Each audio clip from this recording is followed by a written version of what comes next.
is the remarkable story of a filmmaker's fascinating life in an untamed corner of Africa.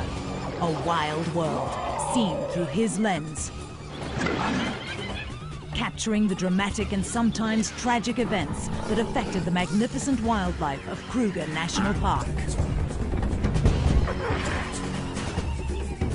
He is Jürgen Józefowicz. My life in Kruger gave me the opportunity of realizing my dream of living with lions.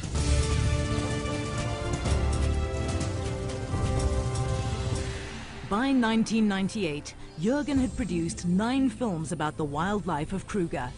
Now, after several years, Jürgen and his wife Terina return for the first time to their old family home to retrace their footsteps and relive some of the most memorable experiences of their lives.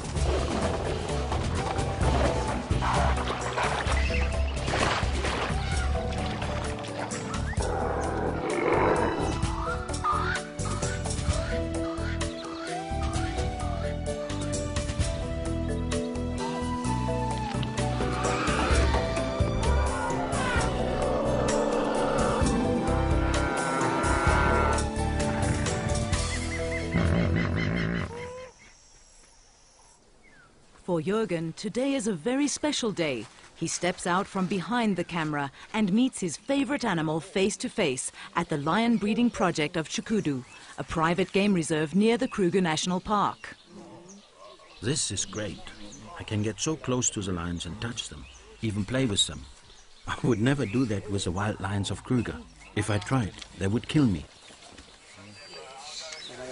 Jürgen feels that these great cats personify the wilderness and its freedom. A shrinking wilderness now preserved only in unique, untamed parks such as Kruger.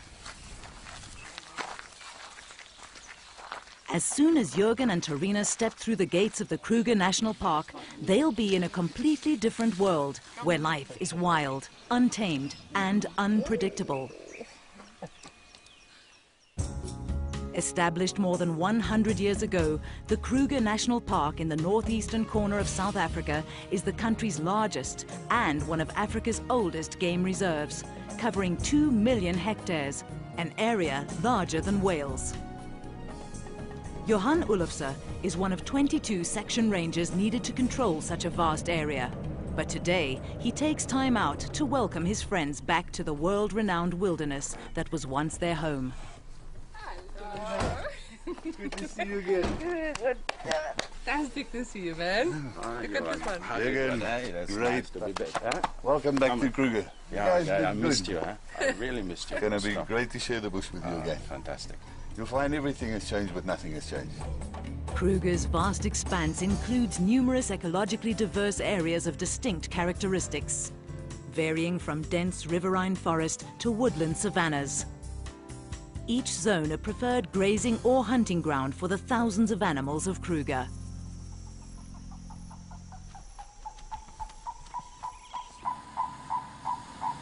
During their 12 years in the park, Jürgen and Terina lived, filmed and photographed in most of these areas.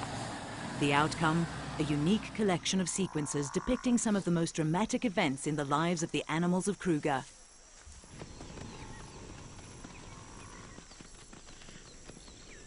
Husband and wife grew to know the animals so well through their filming and photography that natural events touched their lives as much as they did the wildlife, the exhilaration of a birth or the sadness of a death, and the heart-wrenching despair of a natural disaster.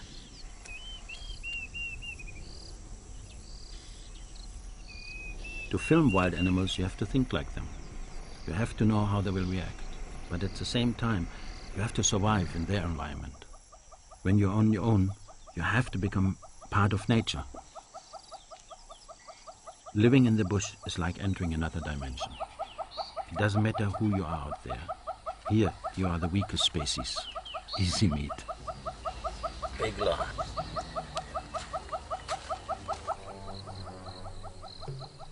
Approaching wild animals is not for the faint-hearted, and only an experienced tracker should risk a close encounter with the king of beasts.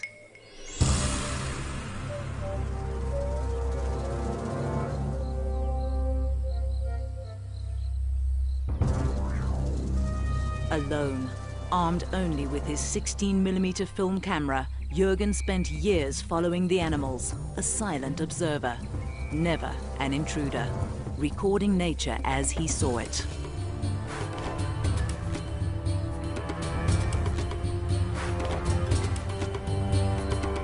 Lions became Jürgen's favorite subjects. They epitomized a power and freedom in the wild which man has lost. Kruger is lion country. For 8 years I followed one pride that hunted this area.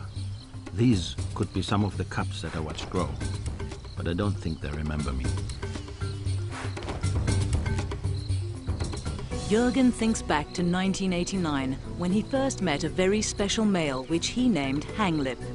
At that time, Hanglip and his brother had just taken over the pride. For the next 8 years, Jürgen watched as Hanglip maintained his authority. This is an incredible achievement for a lion. Research shows that most lions rule a pride for no more than 4 years before being ousted by a younger, more powerful male.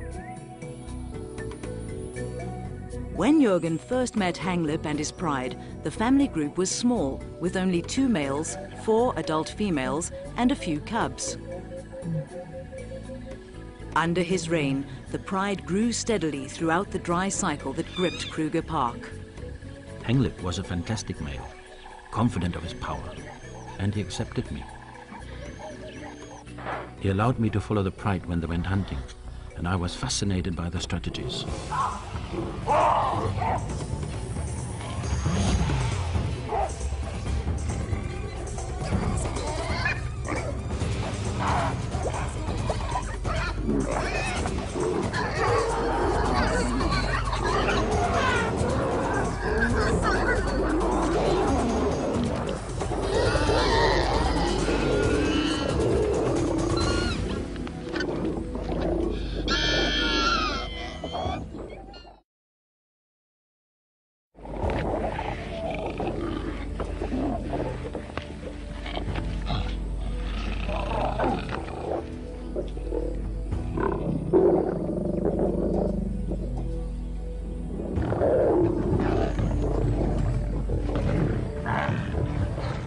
Lions set up their territories where hunting is best, but not all of Kruger offers an ideal habitat for them. In 1986, when Jürgen and Terina arrived in Kruger, they were based in the remote northern area of Pafuri. Here there were fewer lions, but the Levuvu River proved to hold other surprises, for Jürgen as a filmmaker, as well as Terina as a mother. Being the wife of a wildlife filmmaker is a completely different life. From being your own person, one becomes a person that follows another person's dream. And it depends on whether you enjoy that or not. I really enjoyed being part of a dream. I enjoy being in the bush. I found that when the kids came, it became a little bit more difficult. Sometimes I would take my son out filming with me. It was great. I loved having my family with me in the bush. Life was good, but these were times of change, and a frightening shadow loomed overhead. Animals is one thing. One can be scared of those. But people are different. People with AK-47s hold a totally different threat. In the late 1980s, this remote area of South Africa, bordering Zimbabwe and Mozambique, provided an ideal, unprotected entry for freedom fighters. They came at night, on foot. The scariest part for me in the bush was when we were huddled around the fire at night and we knew they were out there. We heard gunfire, but there was nothing we could do. We were totally vulnerable. Of course there were risks, living with a family in this area. But if wildlife filmmakers only worked where political situations are perfect, they would never make films. Now, 12 years later, the political situation has calmed, but life in the park continues as always. Some of the cycles are as predictable as the passing of the seasons, while others as unpredictable as a wild animal. Today, Jürgen instinctively applies all the lessons he learned while living in this untamed environment. He's confident that some things never change. To find the action, he looks for tracks in the sand by the river.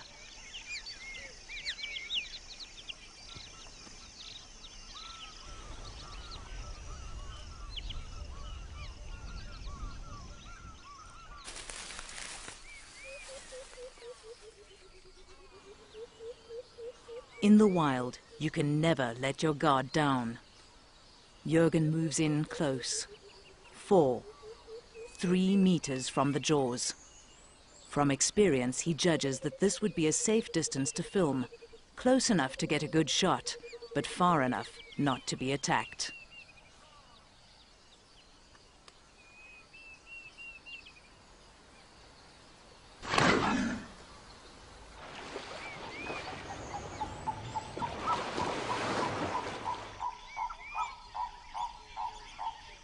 The river is full now, but back in '88 it was a different story. The river had stopped flowing and the animals had to come down to drink at the last remaining puddles. Here I could film some exceptional behavior.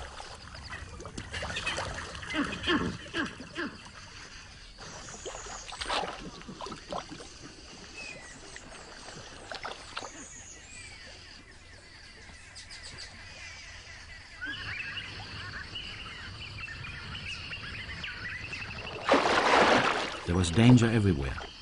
The animals had to come to the water. They had to take the risk. One in particular seemed to epitomize the struggle for life.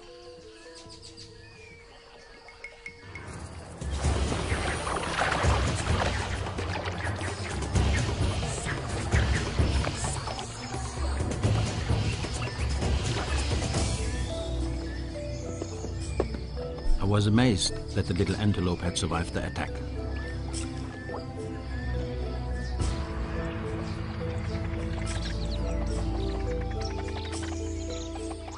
The next day I was surprised to see it back again.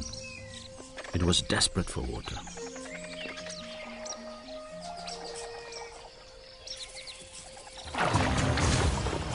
After that, I never saw it again. It was most probably taken by lions. The lions seemed to know the dangers and dug deeper into drinking holes already made by elephants. But others were still forced to go down to the drying river. For some to survive, others had to die.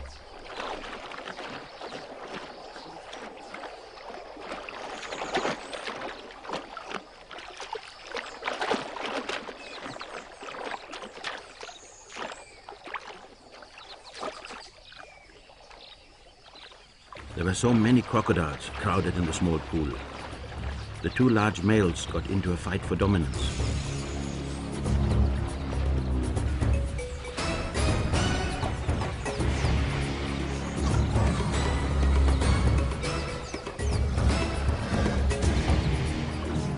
It was like watching the clash of the titans, a battle to the death.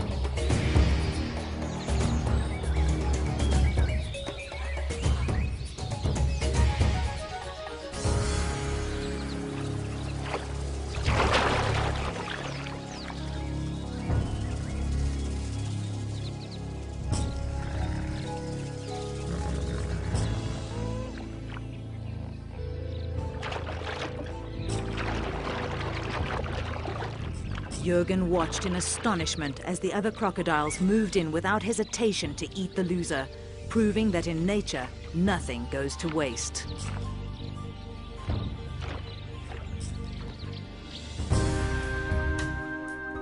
After 2 years in Pafuri, Jürgen had captured the unique beauty and stark reality of this region. The resulting film helped to save the area from being exploited for coal mining. With his first film in the can, it was time to move on, further south, to a different part of Kruger. In 1988, Jürgen and his family moved to Skukuza, where the children started school. His favorite spot in this area was Chokwane, an area of open plains and woodland savanna, lion country. And this was where he met his favorite lion, Hanglip. This was Hanglip's hunting ground. Here I joined him and his pride in the never-ending search for prey. Jürgen started to film these lions at the time when Hanglip and his brother first took over the Shiloweni pride. Hanglip was the stronger of the two males, but together they formed a formidable partnership that kept rivals at bay.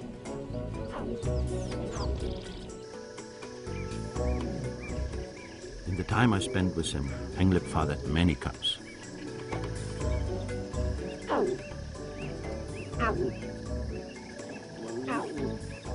Despite the years of drought, Hanglip's cubs continued to flourish, growing healthy and strong.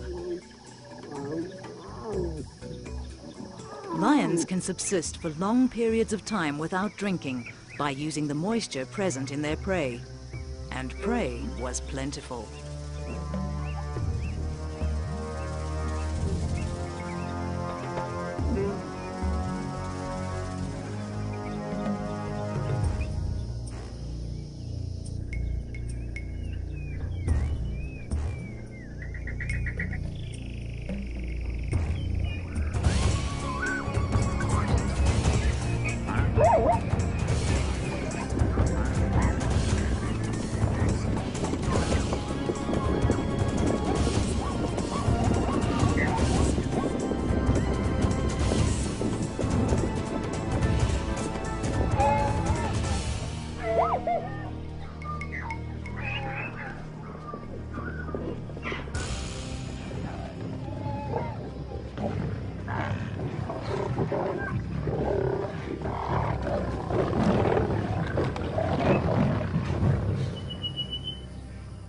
This is where I had my camp.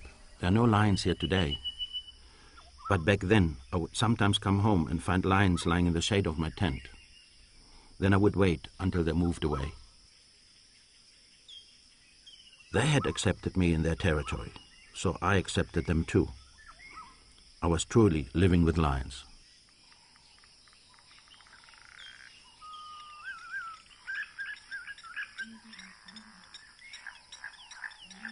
I had Hanglip and his family's whole history in my camera. The more time I spent with them, the more they accepted me. I was just like one of the pride.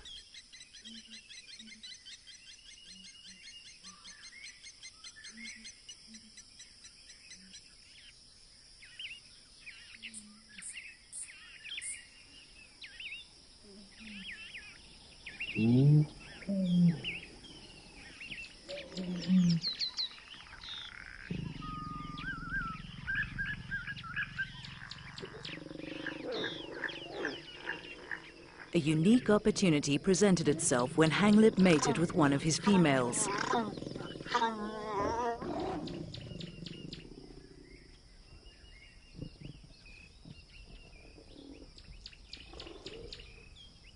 Over the next 106 days, Jürgen followed her pregnancy.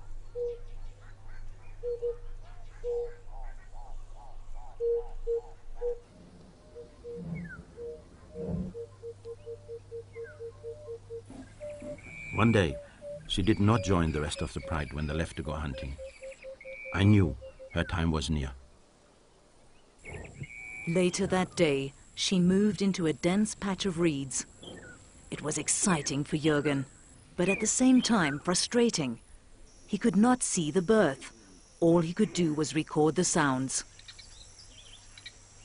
Jürgen desperately wanted to see the cubs, but he knew that if he got too close, the mother would kill him. Jürgen waited at the den for 4 long days.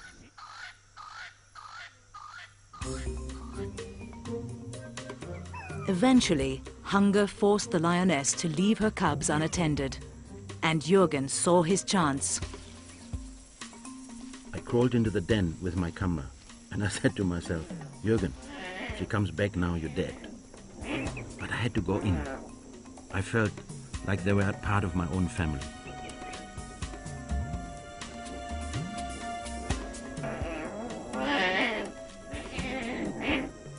The cubs were very small, only weighing about 2 kilograms each, but their eyes were already open, and they knew that Jürgen was not their mother.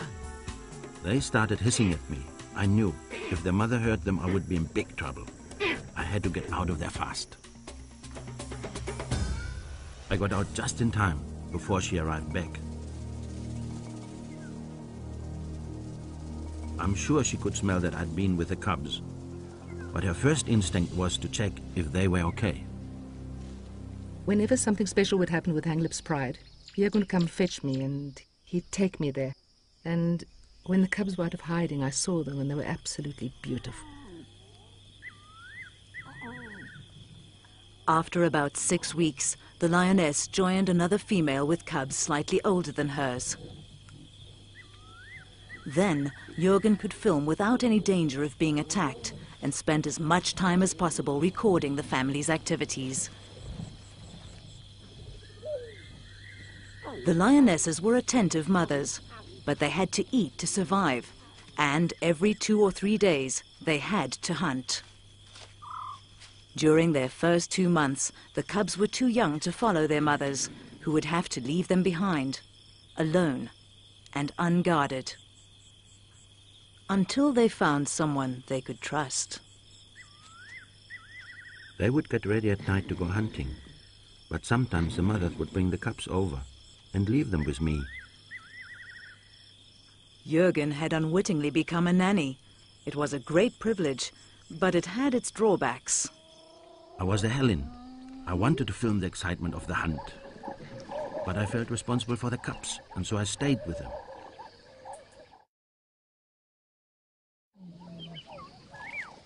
But the next morning, when the mothers returned, it was like a family reunion.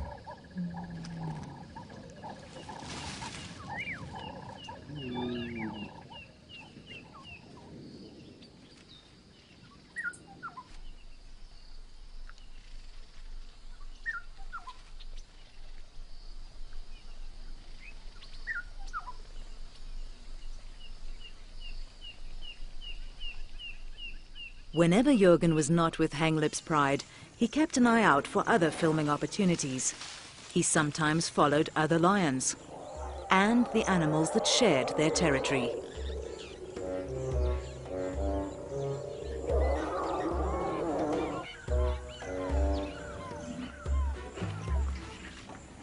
This young bull elephant was determined to let everyone know who was boss around here.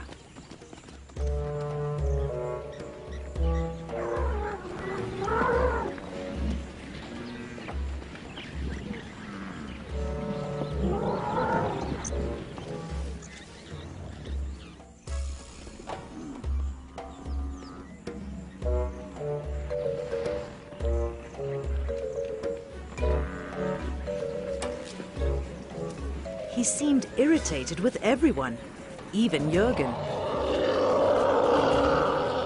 The elephant came from behind a small tree and mock charged me.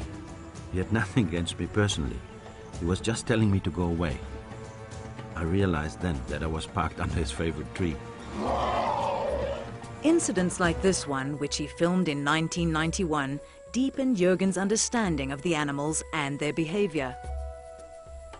They are invaluable lessons which he has never forgotten, and ones that he must use again every time he returns to the bush. Useful skills if he is to come face to face with one of Africa's big five. I believe animals are just like us, just another tribe. To understand them, we have to learn their language. Over the years alone with them in the bush, they have taught me when I should back off and when I can stay.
I'm sorry I disturbed his midday sleep, but I love this, just like the old days. As Jürgen learned to understand the wild animals of Kruger, he became familiar with the park's annual cycles.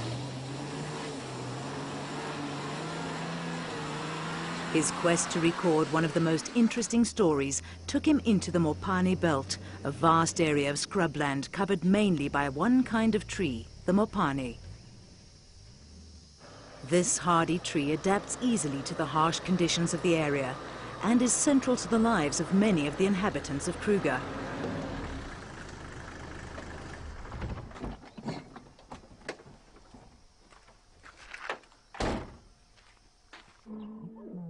Lions use these trees for shade, but they're not what draws Jürgen back to this area.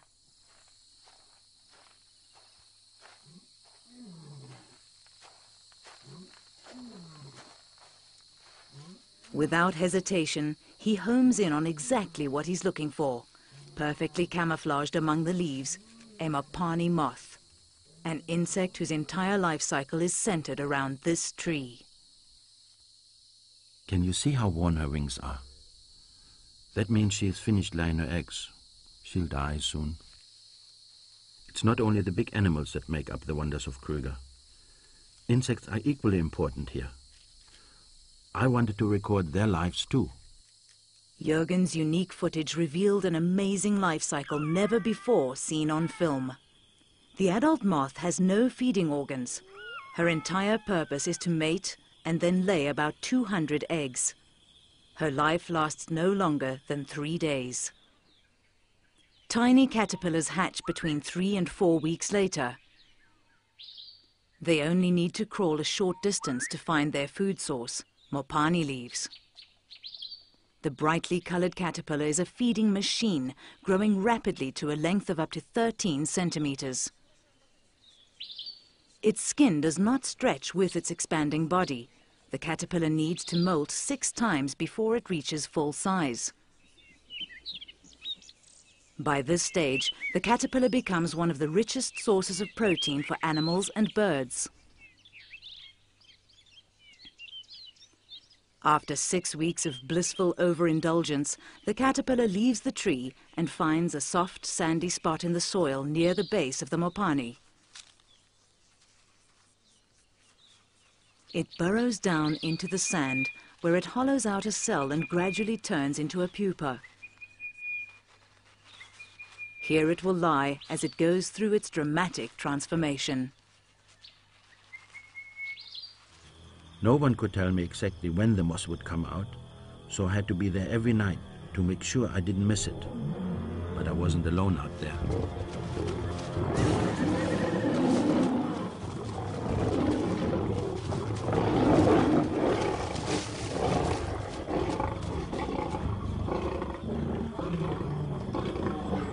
A kill among the Mopani trees brought on rivalry among the king of beasts. But Jürgen maintained his vigil.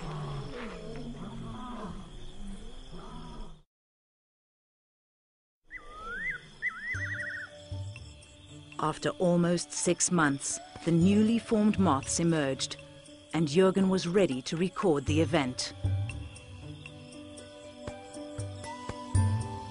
Now that I'd seen the whole cycle, I was amazed at the ability of this one insect to transform itself. It just shows that everything in nature, no matter how small, is determined to beat the odds to survive. I find that fantastic. The life cycle of the Mopani moth was only one of the incredible events of the Kruger Park.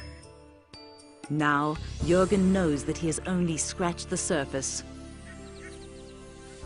To film and understand the complexity and diversity of this world would take many lifetimes. He was privileged enough to share very special moments with some of Kruger's most formidable inhabitants.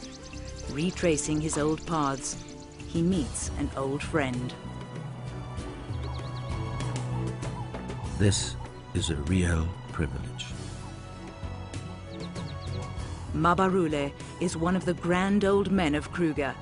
More than 40 years old, He is one of Kruger's 7 big tuskers.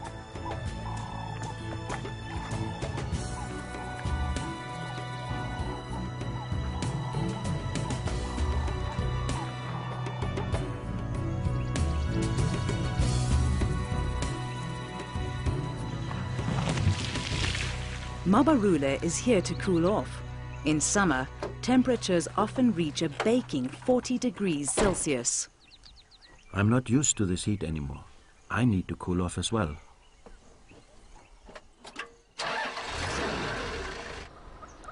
Like all the animals in the bush, Jürgen had to adapt to the extreme heat and had to find some inventive means to cool down. Just like the old days, he returns to one of his favorite swimming pools.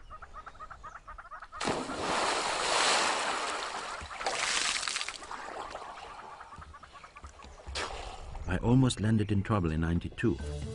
I was taking a swim when a huge head suddenly appeared over the top of the reservoir. An elephant bull had come to drink and I couldn't get out. I hung onto the pipe in the middle for over an hour and hoped that he wouldn't find out I was there.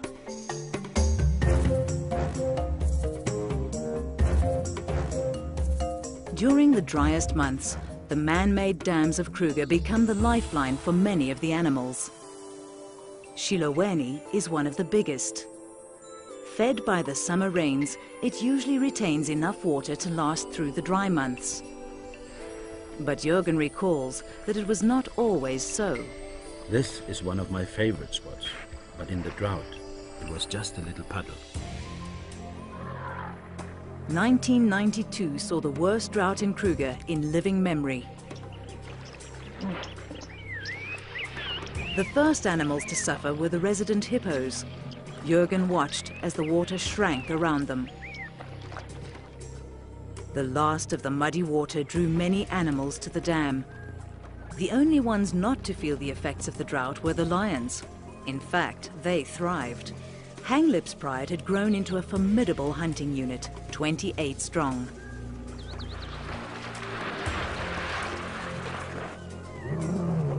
They needed to hunt every day to keep the pride well fed. During this period, they literally lived around the dam, waiting for an opportunity to strike.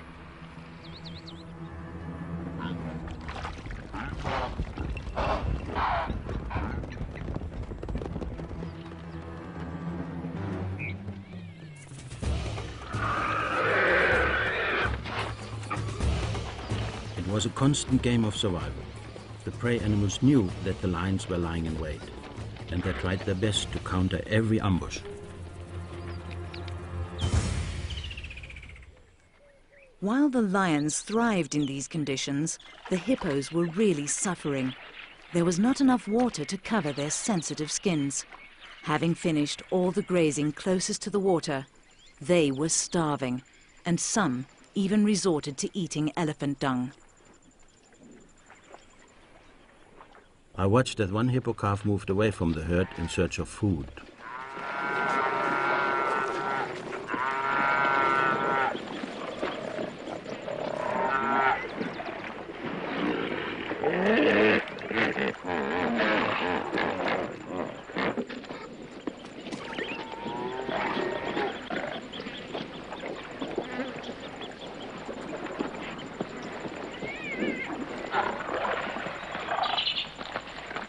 The reaction of the hippos was incredible.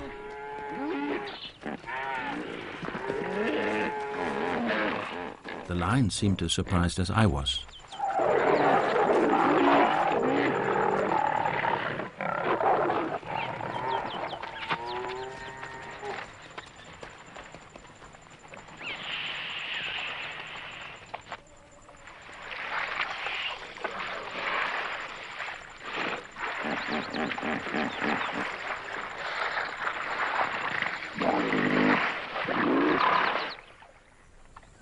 Tolerance levels diminished, all fighting for the last remaining drops of water. The dry years and the inferior grazing had weakened these old warriors. And the lions were there, ready to attack at every opportunity.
This epic battle between predator and prey lasted for more than 2 hours.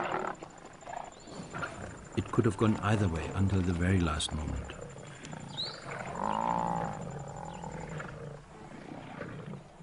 I felt sorry for the buffalo. He fought bravely, but he'd had a good life. I couldn't help it. My heart was with Hanglip and his pride.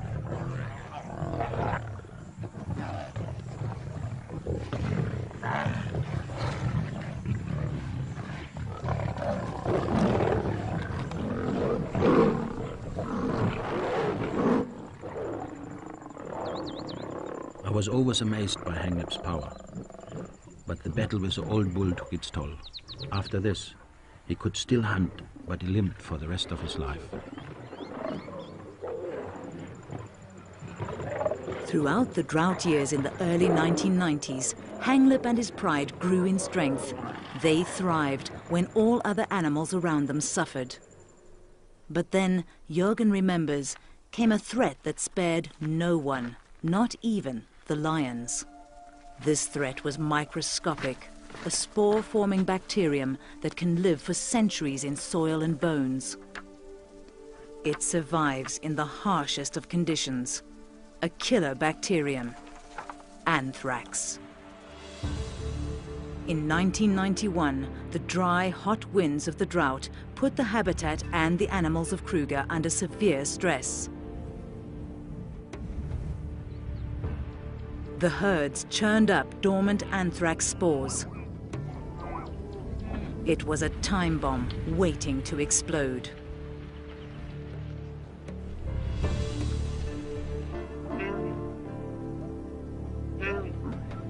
The anthrax infected the weakened animals, entering their bodies through wounds and scratches in their mouths caused by feeding on the tough, dried-out vegetation.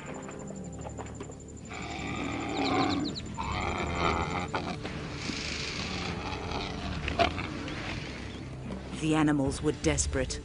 As grazing deteriorated and waterholes dried up, competition for food and water turned into physical battles.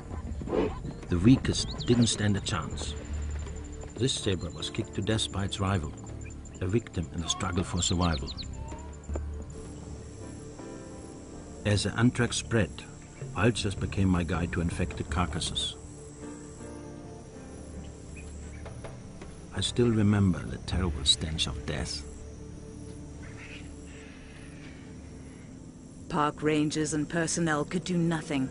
Although there was a vaccine against anthrax, it was impossible to vaccinate all the animals in the reserve. Teams would follow the vultures to the carcasses. All they could do was to take blood samples to confirm the cause of death.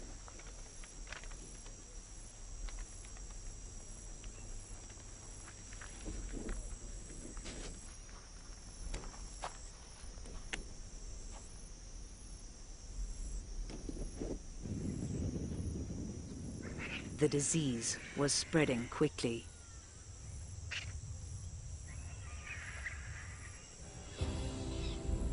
Even the largest animals in the park had no defense against the devastating power of the anthrax.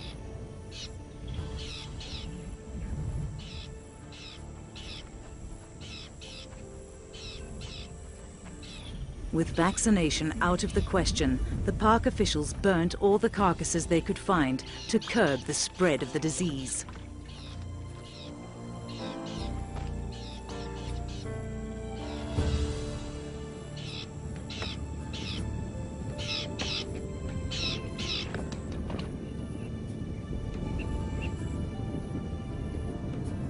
But Kruger is an enormous park with thousands of hectares of remote land. It was impossible to find all the carcasses. The scavengers could smell death miles away. No carcass was left untouched, and slowly these scavengers were infected too.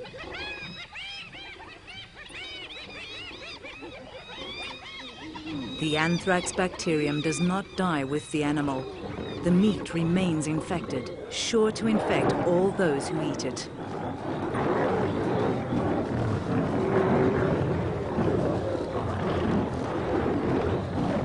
What seemed like a feast for the scavengers and predators was actually a death warrant.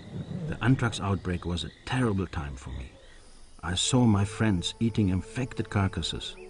I knew they might die, but there was nothing I could do to save them.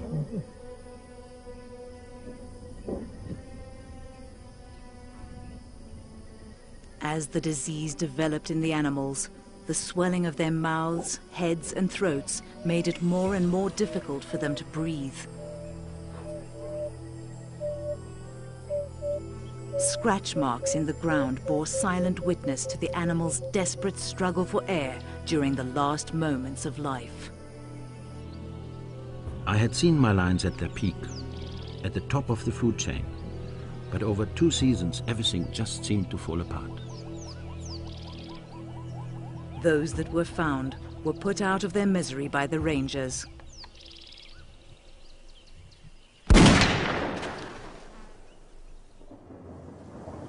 But then, just as I thought all was lost, the rains came, and the drought was broken at last.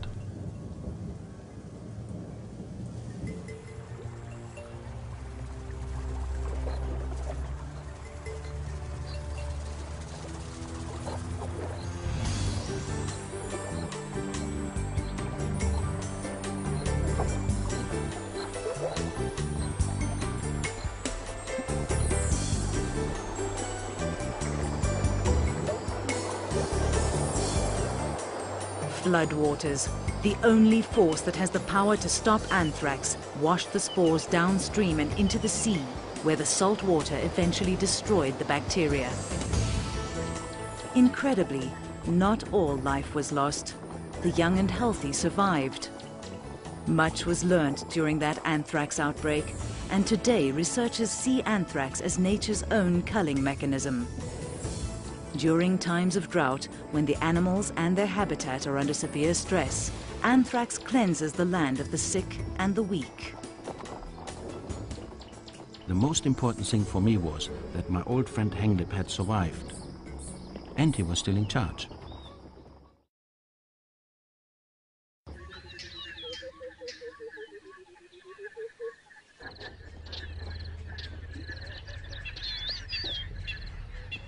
After 10 years of drought, Kruger now started a time of good rains and rebirth. This time of well-being continues even today during Jürgen and Tarina's visit, and the best way to see how well Kruger is doing is from the air.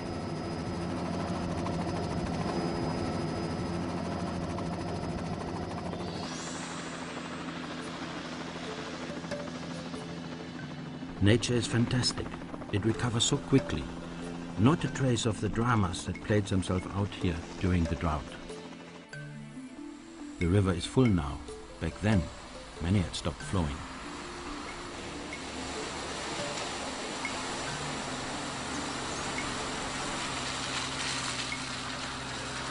Good rains mean that there's plenty of grazing, and the impala population flourishes. People don't take much notice of impalas because there are so many of them. But they are amazing animals, perfectly adapted to their world. During his 12 years in Kruger, Jürgen was determined to film an impala birth. After many failed attempts, he finally succeeded in following a heavily pregnant female as she distanced herself from the herd.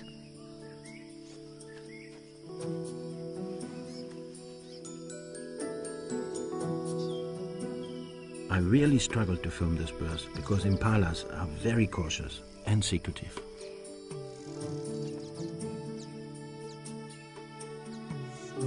While I filmed, it reminded me of the birth of my children. Life is the same for all of us. Impala ewes give birth just after the first rains, but if the rains are late, some people believe that they're able to delay birth for up to a month. This could give their lambs a better chance of survival.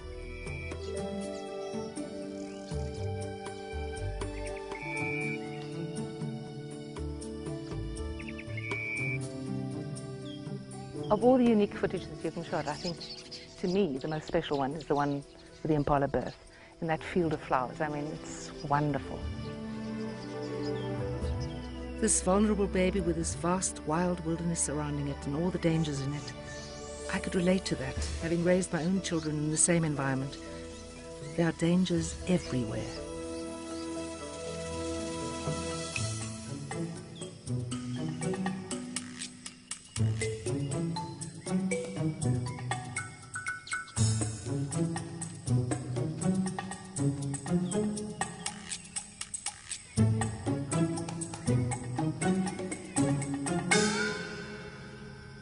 That spring was a very prolific time for most of the animals of Kruger. And Jürgen was lucky. Soon after he captured the impala birth on film, he recorded a wildebeest's first moments of life. The difference between the two births is that wildebeest cows stay within the herd, relying on the protection of the group against predators. The herd is constantly on the move, and the mother and the other adults nudge the calf to make it walk as soon as possible.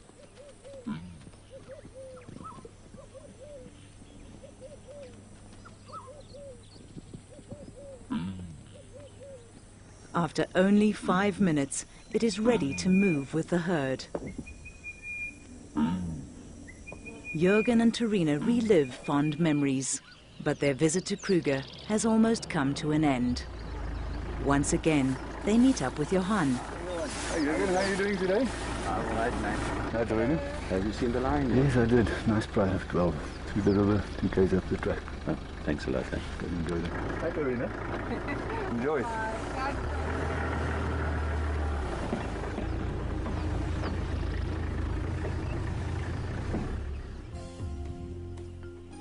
For one last time, Jürgen and Terina spend a few quiet moments with Kruger's new generation of lions.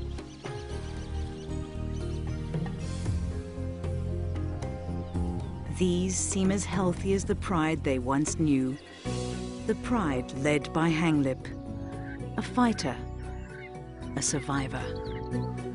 We grew old together here, like 2 old lions. My old friend has gone now. I will never forget him. He survived through drought, injury, and anthrax. I don't know how he died, but I do know that he lived like a true king. I hope his last battle was a good one.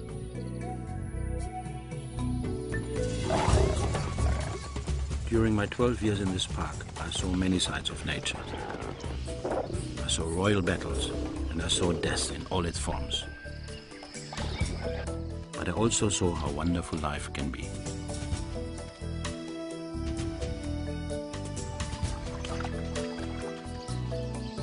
For a while, the animals in Kruger allowed me into their world. I was a part of it all.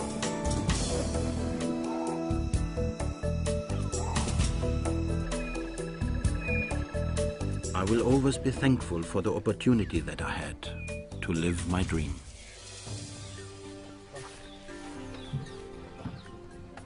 I have to leave now, but a part of me will always